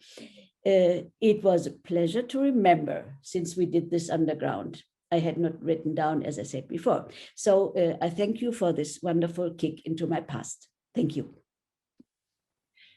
Thank you, Frederica. That was great. Lots of questions, lots of nice comments as well, that you described the experiences like poetry, which is a nice way. Hopefully we'll get round to answering questions after. We have to move on. We're going to introduce Dr. Lauren McDonald. Dr. Lauren McDonald is going to speak about personal healing experiences with psilocybin. So Dr. Lauren McDonald is a medical doctor taking a holistic approach to health, combining integrative medicine, mind-body practices, and plant-based therapies to help maximize the body's innate healing capacity, whilst also supporting resilience and vitality. She has a background in psychology, nutrition, environmental sciences, psychiatry, yoga, and mindfulness, and she combines all of those to support the whole person healing. And she is also a stage 4 cancer survivor and an advocate for psychedelic-assisted psychotherapy for end-of-life experience. And we're very happy Lauren is also one of the patient representatives in the Drug Science Medical Psychedelics Working Group. So welcome, Lauren. Thank you so much. And just want to check, can everybody hear me okay before I carry on? Yeah, great. Wow, such amazing presentations. Thank you. I'm sure there's lots of questions for both Roz and Frederic. So I will try to speak relatively quickly because I know time is pressing on. So yeah, I've been invited to join today to speak about my personal psychedelic experience with psilocybin. And I wrote an article for Drug Science back in January, which some of you may have come across. And that was really my coming out, sharing my psychedelic experience, because as a medical doctor, there's still quite a lot of stigma around it. And obviously it's illegal in the UK. So I traveled to the Netherlands to have this experience. And just to give you a bit of a backstory, why I ended up in the Netherlands in 2019, it all really came about because back in 2014, I was diagnosed with cancer. And I was diagnosed with malignant melanoma, which is one of those cancers, if it's caught early, the prognosis is relatively good. But unfortunately, for various reasons, my cancer had progressed. So by the time I was having surgery, it was already progressing in my lymph nodes. And I did actually have a period of nearly a year where I was so-called in remission. And then the cancer came back in October 2015. And the issue is that melanoma doesn't respond to chemotherapy or radiotherapy particularly well. And there was no clinical trials available for me at that time. So I was in this state of knowing I had these tumors in my lung, my adrenal gland, my chest wall. They were expanding and growing really quickly in my chest. I could visibly see them. And yet there was no treatment for me. And my oncology team just said, you know, you're going to have to hold fire. You're going to have to hang tight and see if any new trials come available in the next few months. So from October 2015 to the January was really, yeah, just kind of my darkest period. Obviously, I'd already been kind of a cancer patient for several years by that point. But I'd been practicing, you know, juicing, and I'd been looking at my diet and yoga and meditation, all of these practices. So by the time stage 4 hit, I was pretty exhausted. And I think it's really interesting what the previous speakers have been talking about trauma and dissociation, because I really feel that I did dissociate. I just felt so numb. I think I'd gone past the fight, flight kind of response, the sympathetic drive, and I was really in that freeze mode, and I was so numb and shut down. And I was waking up at 4 o'clock in the morning, looking for cancer cures and looking for other survivors of my type of cancer. But I had a prognosis at that time of about 12 months. So as you can imagine, waking up at 4 o'clock in the morning when the house is quiet and it's dark, it's really terrifying to be in that place. Yeah, as a medical doctor, I am obviously familiar with dying and death. I've seen patients as they're dying, and I've pronounced people dead, and yet when it's happening to you, you just cannot believe it. And there was definitely a sense of dissociation, and I really do think that cancer is a trauma for a lot of people, and it's not really talked about or discussed in that way, and you certainly don't get the emotional support quite often that you need.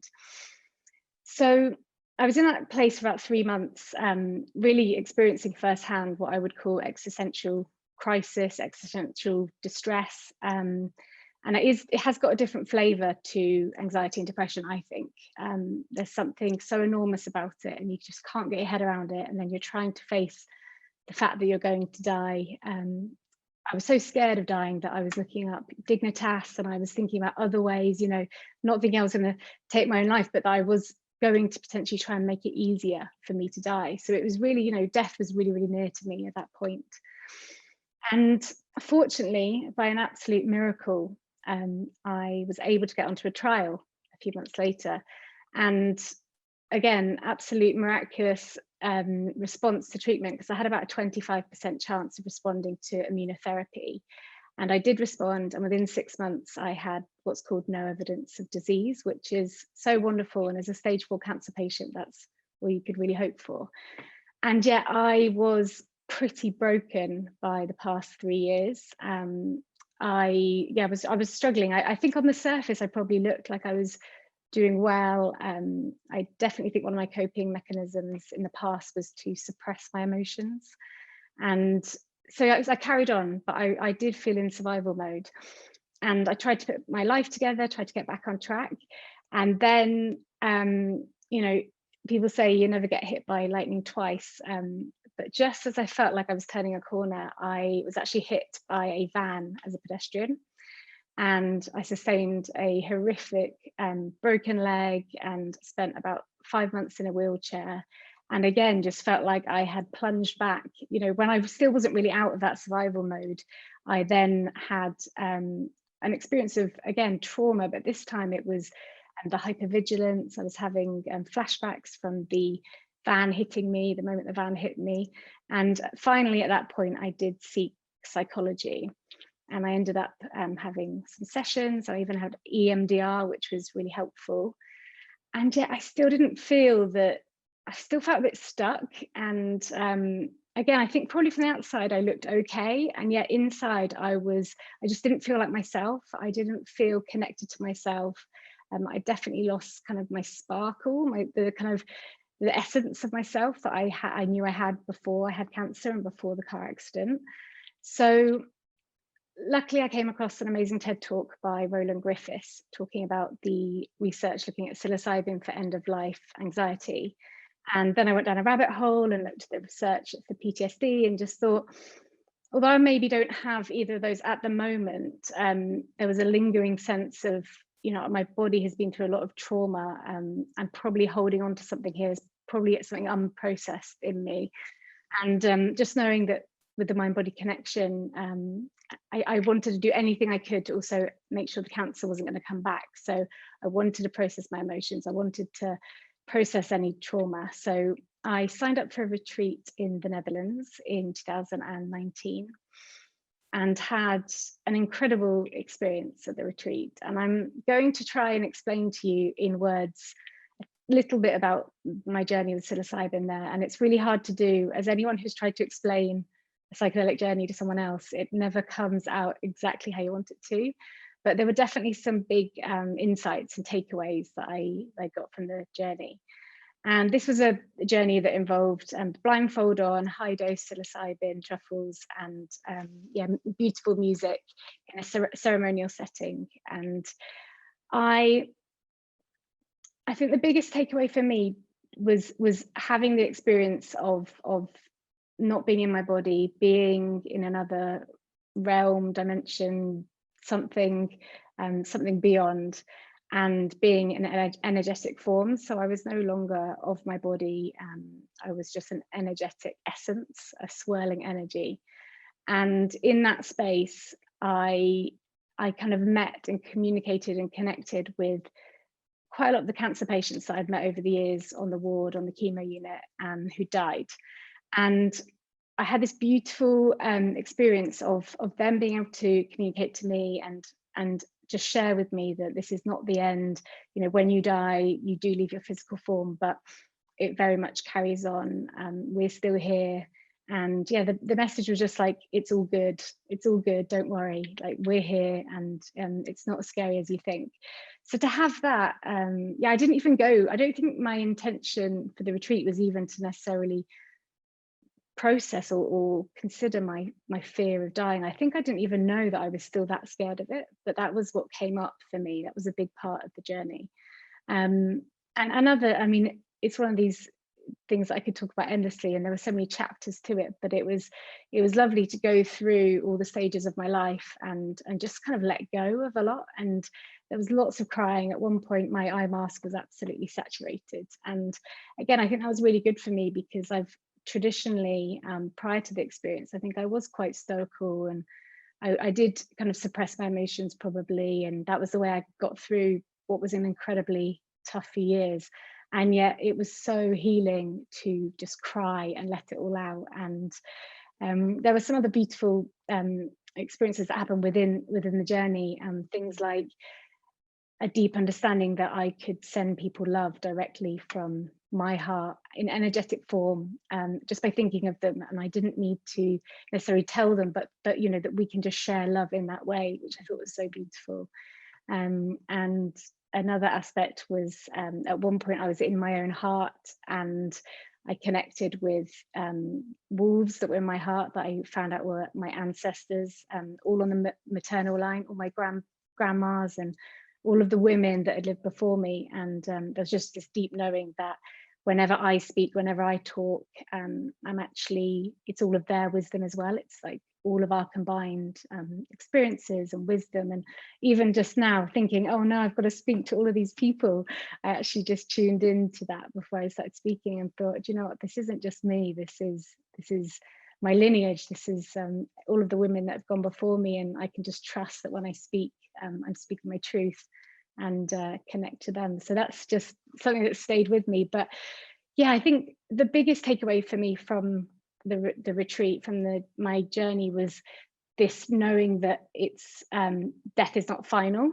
and that actually yes, our physical form ends, but it's not as final as I thought. Because when I was, you know, at the very beginning, a few years prior, when I was waking up at 4 o'clock in the morning and was so petrified and so terrified, just I felt so alone. Even I had friends and family that were, you know, supporting me there during the day, the waking hours.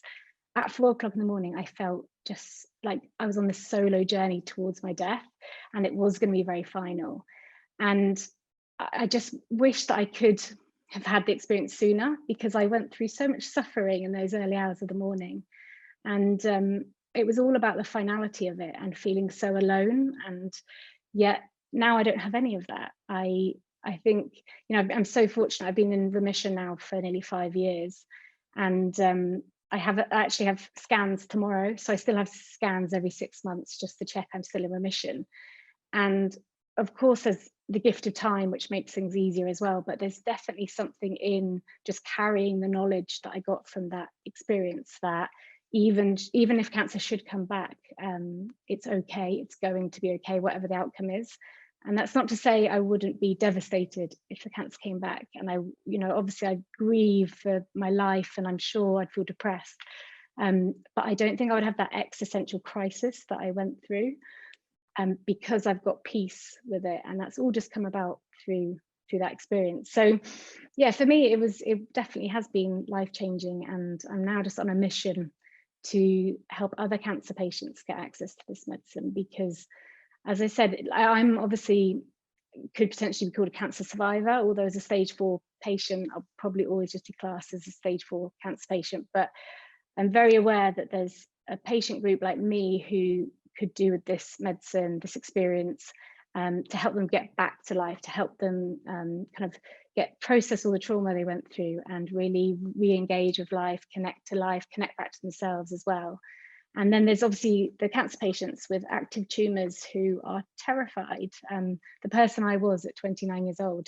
And I just think to be able to give that to them as a part of a holistic toolbox, not saying that's going to be the only thing that they need, but it just should be on offer, I think, through the NHS as part of this toolbox for cancer patients. I'd love to see at some point when I go for my follow-up scans, a beautiful room, ceremonial room dedicated to that aspect of healing, because as well, we just know that, well, I think, and it's going to be interesting to see the research that happens looking at psychedelics on the physical body moving forward, but for me, I know that being able to surrender and let go of that kind of white knuckling terror that the state that I was in for so long, I'm sure that had such an impact on my physiology. And as we know, the more we can kind of shift into parasympathetic healing state, the more that our immune system can do what it's meant to do.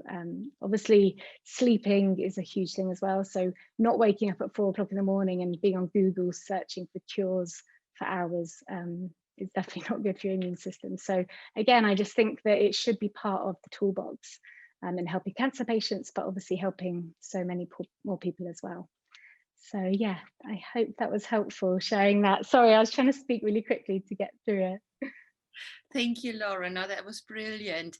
Good luck for tomorrow. Before I forget, but thank you for sharing. And I hope that you, as well as also the other presenters, have a bit of time to just look at the comments in the chat. I mean, really, really amazing comments for all of you, basically, just how touching your story is, Lauren, and just how amazing the work you've been doing is Frederica and Ross. So please do have a look at that before this. So don't know if you have much time for a question. I will have a quick look.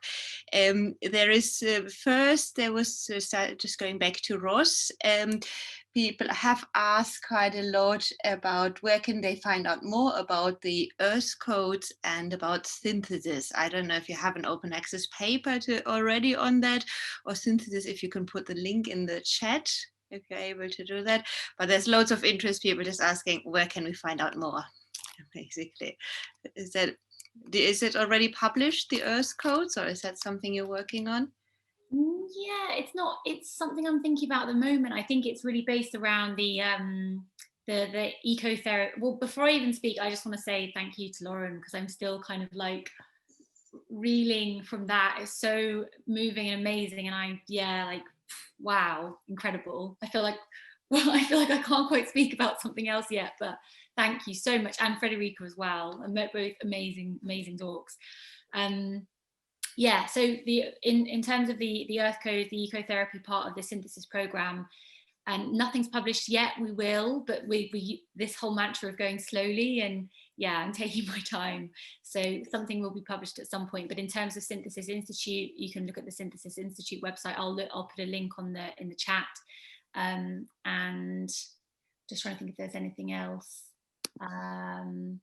Yeah, more to come. Thank you. Thank you. And I wanted also for people who have asked, Lauren's story can, in a much shorter way, and this was just beautiful how you presented it here, Lauren, but it's also on the Drug Science webpage, so please do have a look. And yeah, Lauren, I think also, I mean, I fully agree with you, the more people are aware of the impact psychedelics can have on, not the cancer, the mental health around it and so on, the better, really, because as you said, it is still stigmatized in many ways. So thank you so much in that. Another question, it's for example about to Frederica in terms of the dosing, loads of questions, so I'm just choosing where can they find out more details about your dosing regimes and your background. You always said you didn't do any research, but can that be found in your book, for example? I don't talk. I talk about the substances, what we did, and what dosage we used. I did not specifically talk about the combining. At least I don't recall. It's long ago now. But I'm at the time being, I'm writing on a second book. Maybe I can hurry up a little and talk about these things. Most of the things I did are written down in my book, because it's not so much a story about myself, but the next one I'm working on will be a combination of the story, the whole underground thing, which is interesting, and naturally about the different things, because the different combinings and the findings we had on that, because combining really is something very, very, very interesting. But one has to be disciplined. But so look it up in my book. and wait for the next one. I'm sorry, more I can't say. There was a question about holotropic breath work. If you're happy to answer that, can it be considered something similar to a low dose LSD work? It can. If you get in any ways when you do this sort of breathing, which you can't do wrong, you get in a different state of consciousness. And sometimes I happened to have experiences like on LSD, not low dose, but real LSD. But this was not very often. The older I got, the harder the work was. But young